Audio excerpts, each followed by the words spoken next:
In this example, we will graph an equation of the form y equals sine of the quantity x minus d. Graph y equals sine of x minus pi over 3 over 1 period. Well, this minus pi over 3 being subtracted from the x here tells us that there's a horizontal translation of pi over 3 to the right. That is, there's a phase shift is how we refer to it with trigonometric functions, a phase shift of pi over 3 to the right. So let's start by graphing y equals sine x, the basic graph. And we know that y equals sine x looks like this. Coming at pi over 2, it's up at 1. It comes down through pi. And then at negative 1 for 3 pi over 2, and then it comes up through 2 pi. So now what we want to do is take that same graph and shift it to the right pi over 3. In other words, instead of starting it here for this one cycle, we'll start here. And each of the points would be moved over by pi over 3. So this point would shift over. This point would shift over. This point would also shift over. Sorry, this point would shift over to here, and then this point would shift to there. And so you'll see that the graph in blue will be the red graph shifted to the right by pi over 3 units. In this example, we'll graph an equation of the form y equals a cosine of the quantity x minus d. Graph y equals 3 cosine of x plus pi over 4 over 1 period. Well, the first thing we want to do is identify that the 3 is the value of a, which makes the amplitude equal to 3. And therefore, the range of this graph will be from negative 3 to positive 3. Then what we want to do is look at just inside these parentheses and rewrite that as x minus negative pi over 4. The reason we want to do that is now it shows us that this has a phase shift of pi over 4 to the left. So we would shift the graph to the left by pi over 4. So let's begin by graphing the cosine curve, and we'll graph y equals 3 cosine x. So we'll include the amplitude change, but not the phase shift at the beginning. So what we have is, it of course starts up here at 3. It'll pass through the x-axis at pi over 2. We will then have it go down to negative 3 at pi. It'll then come back up through and the x-axis at 3 pi over 2. And then we'll go back up to 3 at 2 pi. So now what happens is we want to draw a graph that's shifted to the left by pi over 4. So each of these key points, this point goes to here, this point moves over to here, this point to here, and this point goes to there. And so now we draw a curve through those points.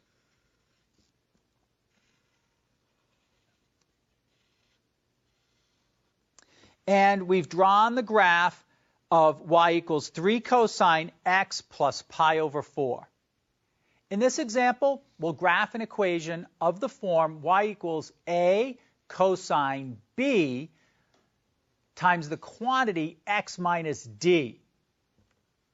Graph y equals negative 2 cosine of 3x plus pi over 2 periods. So to do this, let me bring in the equation with some room to do some calculations. The first calculation we'll do is to find the period, or at least the interval for one period, I should say. And what we're going to do for this is we're going to take the expression 3x plus pi, and we know that that will have to range between 0 and 2 pi, the normal period for the cosine. Solving this equation, we subtract pi from each side, all three parts, I should say, and then divide each of the three parts by 3. The result would be negative pi over 3 is less than or equal to x, which is less than or equal to pi over 3. So we now know that one cycle occurs between negative pi over 3 and positive pi over 3. We'll divide that into 4 equal parts. So we know it starts at negative pi over 3. The end point is pi over 3. So the middle would be 0, halfway between. That means that the point that's halfway between here is negative pi over 6, and the point halfway between here is pi over 6.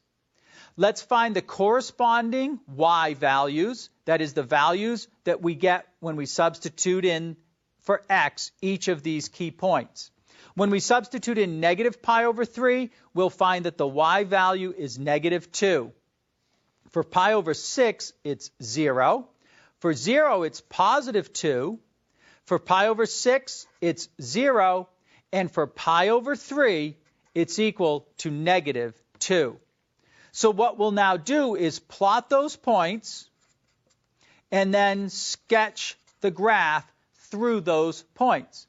So let's bring our graph back in, and let's plot those 5 key points. So we had negative pi over 3, negative 2. Then we have negative pi over 6, and it was, or is, 0. At 0, it went up to positive 2. For pi over 6, it is 0. For pi over 3, it's negative 2. And for 2 pi over 3, it went back up to 0.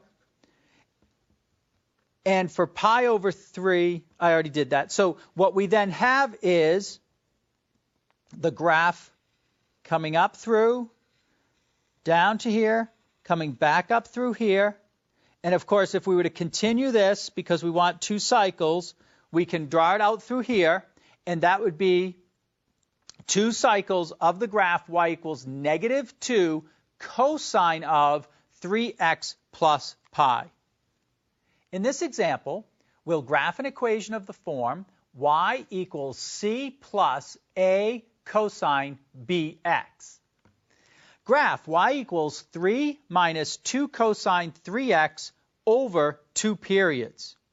So I've written that equation down here so that we can do some manipulations on it. First of all, let's identify the period.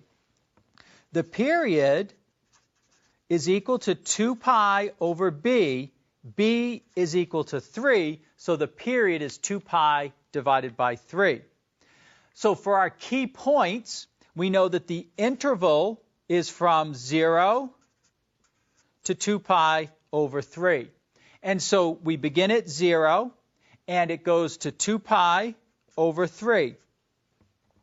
We divide it into 4 equal parts, so halfway would be pi over 3.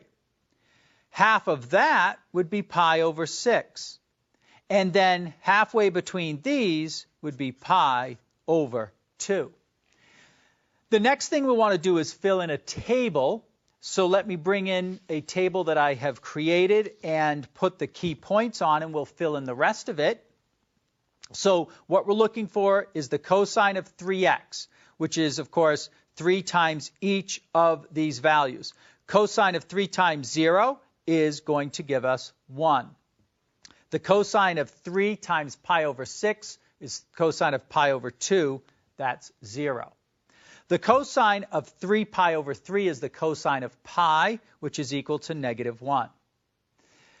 The cosine of 3 pi over 2 is equal to 0, and the cosine of 3 times 2 pi over 3 is the cosine of 2 pi, and that would be equal to 1. Now we want 2 cosine 3x, which just means to double each of these values. So 2, 0, -2, 0, 2. Then we have 3 minus 2 cosine 3x. So we're going to take 3 and subtract each of these values here. 3 minus 2 is 1. 3 minus 0 is 3. 3 minus a -2 is 3 plus 2 for 5. 3 minus 0 is 3, and 3 minus 2 is 1. Next, what we'll do is plot those points, which is the fourth step in the process, and then we'll join those points with a smooth curve to get our graph. So let me bring back in my set of axes, and let me now label some points. We have, of course, let's do pi over 3. Let's do 2 pi over 3. Then we come back to negative pi over 3 and negative 2 pi over 3. Now, let me squeeze in here pi over 6 and in here pi over 2. I won't try to do that here, but you, of course, have negative pi over 6, and here we would have negative pi over 2. Let's plot the points that we just found. At 0, it's up to 1. At pi over 6, it went all the way up to 3. At pi over 3, it had a value of 5. And at pi over 2, it had a value of 3. And at 2 pi over 3, it had a value of 1.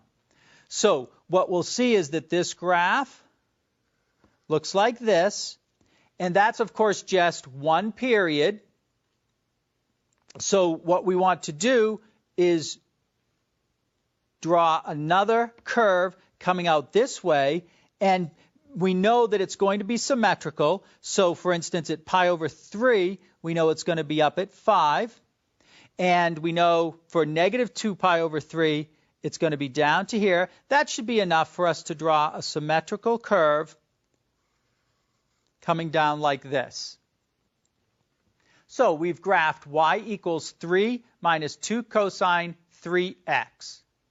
Let's graph a sine function. Here's what we want to do. We want to graph y equals -1 plus 2 sine of 4x plus pi over 2 periods. One of the first things we want to do is make sure to factor this 4 from within the parentheses. So let's start with that. Here's the function that we want to graph. We're going to factor a 4, and so this becomes y equals -1 plus 2 sine of 4 times x plus pi divided by 4. Remember, factoring is dividing, so we divide pi by 4. Now, the -1 shifts the horizontal axis for the sine to the line y equal -1. We'll make sure we draw that. The amplitude of the graph is going to be 2. I have a sine graph that I want to draw. I'll find its period, the period of the graph that I'm going to draw, by taking 2 pi and dividing it by this 4, and that simplifies to pi over 2. So my sine wave has to complete one cycle in pi over 2 units. And then I need to shift it horizontally pi over 4 units to the left. So let's start by drawing a coordinate system on our paper. Here's a horizontal axis and a vertical axis. And then I want to think about scaling my axis. And another thing that I think I'm going to do right here at the beginning is draw a horizontal axis at -1. So if this is the x-axis here and the y-axis, at y equal -1, I'll draw a horizontal dashed line. That'll be the horizontal axis for this function that I'm going to draw.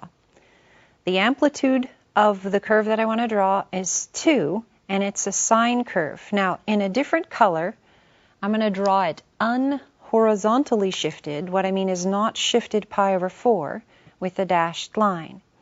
The other thing I need to do, perhaps even before that, is find my period of pi over 2. So I'll scale my x-axis accordingly. If this is 0, I'm going to put pi over 2 over here somewhere. So here's pi over 2, and I'll draw pi over 2 to the left, negative pi over 2, and then put some tick marks in and around the pi over 2. Recall that if this is pi over 2, this one must be pi over 4, and negative pi over 4. And then this must be negative 3 pi over 4, and then positive 3 pi over 4 is over here. So with red, I'm going to draw the sine unshifted horizontally with this as its horizontal axis, with negative 1, and I'll label that in a minute. Remember, a sine wave starts on its axis. This amplitude is 2, so let me go back and scale. If that's 1 unit, here's positive 1, but that's an amplitude of 2, and an amplitude, or using the amplitude in the negative direction. And I want to complete my sine wave in pi over 2 units. So halfway through one complete period, it'll be on its axis. In the first half of a period, it'll have amplitude 2, and in the second half, amplitude 2, but that'll be a negative. And let me do the same thing in the other direction, in the negative direction, putting some points to use. Now that's not exactly the graph I'm trying to draw, but I'm going to use a dashed line to draw that part, and then I can shift it horizontally a point at a time. So again, this is not the graph I'm trying to draw, but I'm going to use it to draw the one I'm trying to draw, shifting it pi over 4 units to the left, and I'll do that a point at a time. Pi over 4 units is this many units. So taking this particular point at the origin, it's going to move to here. This point is going to move to here. This point will move over here. This point will move over here. And the black, well, I should move one more point, although I colored on top of it. And continuing that, I see that this point moves here. Remember, I'm shifting pi over 4 units to the left. I move that point. I move this point pi over 4 to the left, pi over 4 to the left.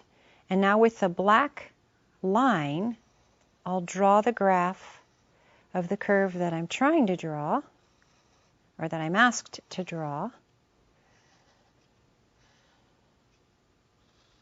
And I could continue it just a little bit further, just to finish out on the scale that I started with.